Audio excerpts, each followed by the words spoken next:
Welcome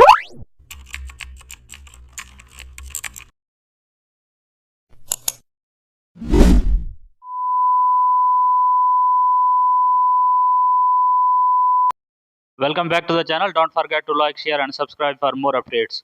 Today we are explore an amazing topic of Photoshop, how to create a metallic silver text style.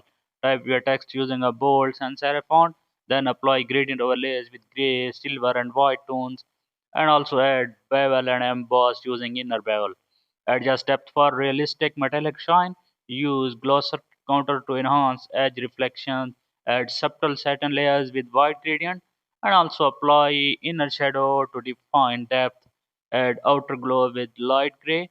Reduce opacity for subtly. Duplicate text layer and apply motion blur for reflections.